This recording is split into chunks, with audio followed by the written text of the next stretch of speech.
Happy Halloween, friends! Don't worry, I'm not actually scared, I'm acting, but I'm about to start doing something which might seem kind of scary, or at least odd. What is this?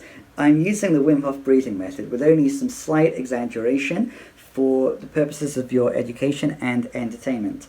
And before explaining why I'm doing so, I'll explain what that is. There are 5 steps. The first step is to sit in a meditation posture, or you could lie down if you want to. The key thing is to be in a quiet and safe environment. You don't want too many people seeing you doing this, perhaps. Number 2, close your eyes as my assistant is demonstrating. Take 30 to 40 of these breaths. Fill up your belly, your chest, all the way up to your head. Don't force the exhale, just relax and let the air out. Step number 3, once I finish these, I think I'm going to do about 33, then I will empty my lungs and I will hold the breath until I feel the urge to breathe again.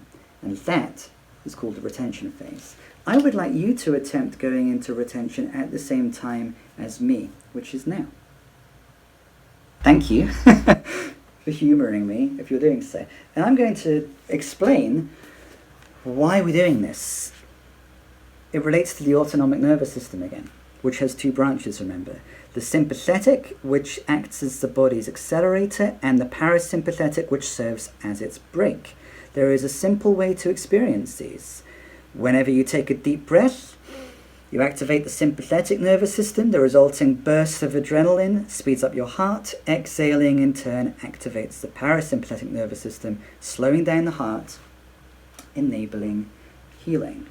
Okay, so my retention phase a few months ago, when I would do this regularly, ended up being something like 2.5 minutes. Right now it's going to be about 1 minute 11 seconds.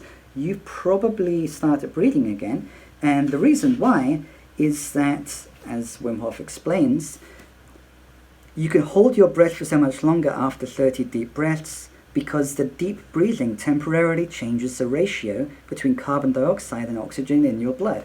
Now, I've just gone into step 4. When you feel the urge to breathe, take 1 deep breath in and hold it for 10 to 15 seconds. This is called the recovery phase. Then step 5, release and start again. This time, please join me. Okay, so we're going to do 30 to 40. I think I'm going to do 33 again. I wasn't counting.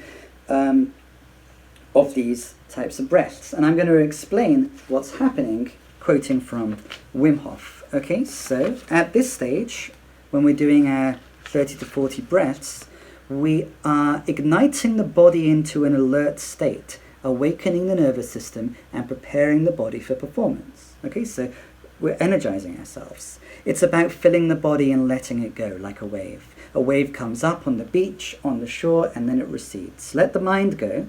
The breath is greater, and it brings you further into the depths of yourself, which is where the healing is going to happen. You might start to feel some lightheadedness, tingling and looseness. That's because carbon dioxide is exiting your body and oxygen is replacing it, making your body more alkaline in the process. The neurological effect is like a tension charge all over your body. Let's go into retention. Holding your breath here will be fairly easy because your newfound alkalinity lessens the body's need for oxygen. You may be surprised to learn that you can easily hold your breath and go without any air in your lungs for 30 seconds, a minute, even a minute and a half at this point. There is no immediate need for oxygen when your body is in this state.